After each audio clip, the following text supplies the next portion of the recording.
Yeah, oh yeah. Missing weight, like, in my 14 years as an athlete, I've never missed my mark on that. It was something I miscalculated. Lucky me, I got my special cousin in town today. If you don't know what that means, every other female does. So it's definitely a first time for me to do that. I'm ashamed of myself. The amount of backlash I took from it was just mind blowing, that people are just that mean and cruel over it.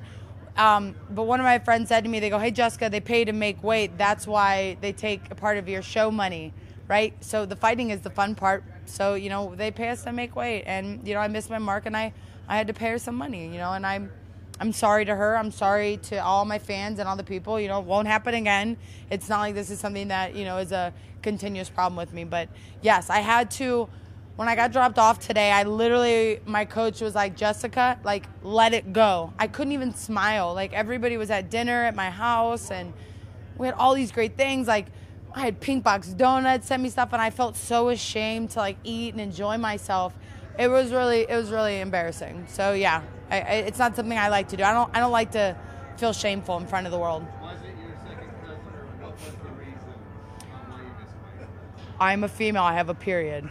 So that was the reason. Yes, that would be my cousin Flo. Right, I understand. Flo. Have you heard, are you going to be able to stay at 25, or might they pressure you to go back to 50? No, it's not again, it was one of those things that was really miscalculated. We kind of knew. I mean, a lot of females, let's dig into the female body here for a minute, right? We have a period every 4 weeks. When you're dieting heavy, right? A female's body starts to change, so things start to really get messed up. So sometimes it can push your period off, or it can pull it forward. We knew going into this fight by all of our calculations that I was supposed to get it this week, and sure shit I did. And at one point I stopped, my body would not let go of water. It was literally we were sitting there and I was just getting hot, and instead of me sitting there and spending the entire time, and I pushed it as hard as I could, and I talked to Viviani, we talked to her camp, and we said, look, I will sweat everything I have out. I will do everything I can. I'll be as tired as I can going to that scale if it makes you feel better, but I am really trying, and I don't want you to feel like I'm not, and it's not something I'm proud of. It was extremely embarrassing. So again, I don't want it to happen again. I have never missed a weight in my life. I have fought at 25 for years. How did you think it happened? And the way that it happened, was it surprising that some of the criticism and backlash you took came from your colleagues? Who was that? I'm thinking of Sajari Eubanks. Oh, that's a colleague? Yeah. I think he means a fellow fighter. Of someone who has done it multiple times? I mean, that to me is just, that's just, not really, because I could care less, because unfortunately she's not a good enough person to get the world to come around her, so she's got to capitalize on someone else's mistake to make them look bad, to make herself look better. What kind of human being are you to do that to somebody else? Why don't you try to be the support? And you know what, originally she was the one who started with me, so, I think there's been some back and forth banter. I just think she's just disrespectful to even the female division in that way. Sometimes things happen, right? We have to go, hey, did something bad happen? Are you okay?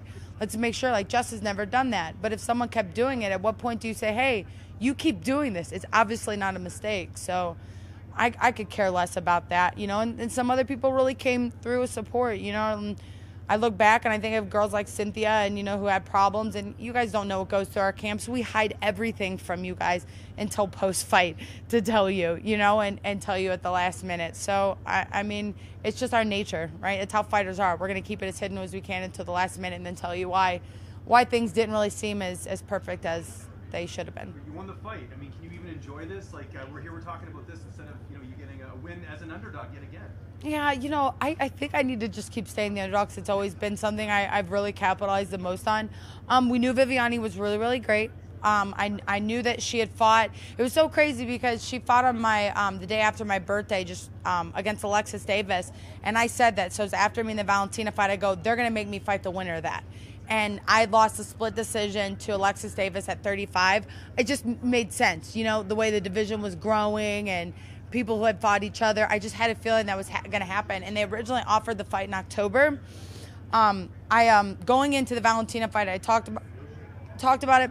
I had 6 herniations in my lower back. The UFC they knew about it. You know, they did everything they could to help get me through the fight and made me feel as comfortable. It's my job as a fighter to change those things. But in the midst of that time from that fight, I had another episode at the UFC Performance Institute in one of my training sessions that I completely lost all function of my legs. So we got set back. So I originally wanted us to fight this fight in Boston in October. And we said, hey, look, is there any way we can do it in Vegas at home? Give us a couple more months. We're really right on the verge. You know, Bo Sandoval and Heather over at the Performance Institute have literally spent countless of hours and time rebuilding me. And, you know, thankfully for that, you know, we're in a much healthier state. So it's exciting to see where things kind of go from here, right? Because I got to showcase, I have really good kicks. My right hand is heavier than ever. And also my ability to, you know, get up off the ground when someone takes me down as well as my takedown defense. I think it was exciting to show you. I mean, isn't it what you guys want to see? You guys want to see fighting. You don't want to just see quick finishes. You want to see a showcase of 2 talents, right? Like if a football game was just throwing the ball back and forth, would you really enjoy it? You want to see the hits. You want to see the adversity. So I gave you adversity, and I came out on top. Having Puna won earlier in the night, your teammate, did that even register with you in the fight, him getting a victory? Absolutely. It was awesome. Two Las Vegas natives from Extreme, like, coming in to here, right? That was incredible, right? Like, what a great way to start the card. And, you know, it makes Eric Nixick feel incredible, and Gray and all those guys who work really well with us, Ray and Nate. Those guys are great. You know, it's very enjoyable for them. You showed a tremendous amount of resilience in coming back from your last fight. A lot of people don't do that.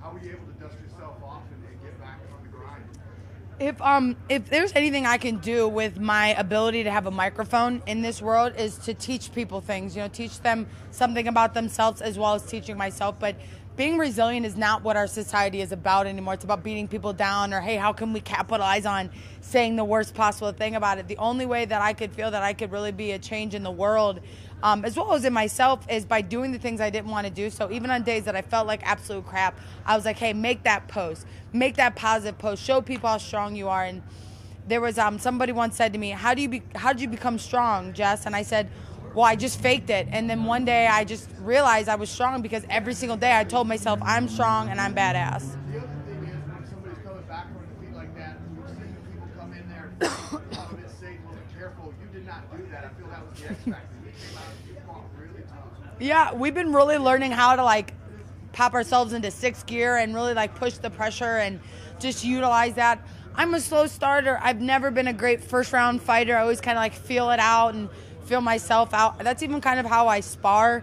That's why we try to make our warm-ups in the back super rough and hard so I can get that heart rate up. But, you know, it's just, I don't know, I'm still learning pieces of me. It's like I'm constantly shattering old versions of myself and rebuilding new ones so that I can constantly become something different. And, you know, this was a learning lesson. All of it is, and I take it each time, and I value each of this moment because I'm never going to get it back. It's got to be intimidating, though, with armor concussion and going back in there. Is there any, like, trepidation about getting hit, or you just... If you guys have ever followed any bit of my story, you know, I was an abuse victim as a child. A part of me choosing the career choice that I have was because something felt so natural to me. I'm not scared of getting hit. I'm scared of not making change that makes that hit worse every time. So again, I'm not scared of the punches. I'm not scared of what could happen. I'm scared of not being better for myself. So I have herniations from L2 to S1, and L5 is where your nerve runs right down your back. So I have an 18 millimeter herniation. So basically my disc is upside down, right, guys? And I don't know how much you know about that, but an 18 millimeter herniation is absolutely terrible. I mean, it could happen at any moment for me. And going into the Valentina fight that morning, I mean, like, I was walking stiff, and I just kept trying to tell myself, I'm like, oh, we'll be okay. But yeah, those kinds of things have happened. I mean, I suffer from it. I was 16 years old when I broke my back when I got in the car accident. It's something I'm always gonna have to keep dealing with my whole life. I thankfully moved to Las Vegas with the Performance Institute that they are on top of it. Like, Bo Sandoval and Heather, I love you guys. You're the greatest. They really did a great job. So no fear for you right now of something happening with it, Oh my God, no, are you kidding me? It's always there. It's always there. I don't wear high heels very often, and if I do, I got to make sure they're really nice shoes. It's always there. It could happen any moment. I could sneeze, and it'll instantly throw back out. But I'm taking all the precautions I can properly do without surgery. Surgery was offered to me. I know, guys like Cain Velasquez have done it in DC. I'm opting out. I want to save that until it's an absolute must where I don't have to put the physical work in, because surgery, you can't go back from that. I'm a little tight right now. Those kicks, definitely I was sitting down when I came here because I could feel it tightening up a little bit, but it was because, those low kicks, it takes a lot. As much as I'm kicking her, she's putting her body weight back on me too, so it's a little stiff, but a little R&R would probably help and just get back to it.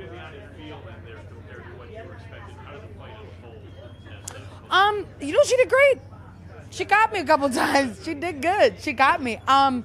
But she did exactly what we knew she was gonna do. Is that she would gas out. I'd get a couple good hard shots from her, but then she would fall back on that. And I also think that constant low kick really stopped that pressure moving forward. I watched one of my old fights against a girl I fought against, Jennifer Scott, and she was kind of a similar fighter. And the whole fight, I was just chopping her down. And that in my head right before the fight's like, if I chop her down, those punches aren't going to hurt. You know what I mean? They're not going to be as heavy. And as the rounds started to go on, I could feel them starting to come back. But she's a tough little thing, man. She was holding on real tight, So, we're fighters. We're the best in the world. We're here. Like, there's literally tiny little fractions of differences between each one of us. And, that showcased why she's where she is and why she's one of the best, and also, why I'm one of the best in the world. And I will have a title around my waist. I will. Listen, I'm always confident in my head, but I don't know what the judges see. So if we look at it like as a football game or like sports, really look at it as a sports, right? I knew I hit a lot more low kicks. I knew I connected with more punches, and I showcased more athletic ability as well as martial arts ability. And I think that's where we're going to start seeing the game change a little bit. It's just like you do in, again, I'll keep using the reference of football and basketball. Like, we look at assists. We look at these things. So we look at how many low kicks did you throw? How many did you hit? How many right hands did you throw? How many did you hit? That you start to actually see those numbers. And I could tell that there was a significant amount of kicks that I had hit with her. So I felt good about it, but sometimes these judges, have their own mind and have their own way. We saw last week there were 2 draws on the card that were not draws. So, just one last one. Going back to the weight thing on the scale, there was a moment where I saw your coach go up to the scale afterwards. Did you guys see something different in the back? Yes, it did. If we were out, we agreed on 130 back there, right before we came to the scale. We agreed on 130 and that I would pay.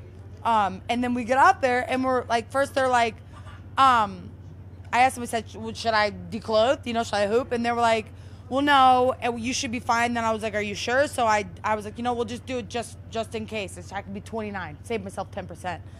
And then we get on there, and it was 131, and Darren was like, whoa, no way. She was up. With her clothes on in the back, she was 130. So, that didn't make sense. But it is what it is. Look, I don't have a manager, so it looks like I paid her my 10% management fee right now. So. How do you feel now, Jessica? How soon do you think you'll go again? I want to take some time off. Last year was a big year for me. I left Strong Style to move to Las Vegas and join Extreme. We've done a lot this year. The back injury, the title fight, this win. There's just been a lot. I'd like to get back on the Columbus card in my hometown, back in Ohio, back where I live and, or where I lived for so many years. And, hopefully March will be a perfect timing and I can leave, go spend a really good holiday with my family. Perfect.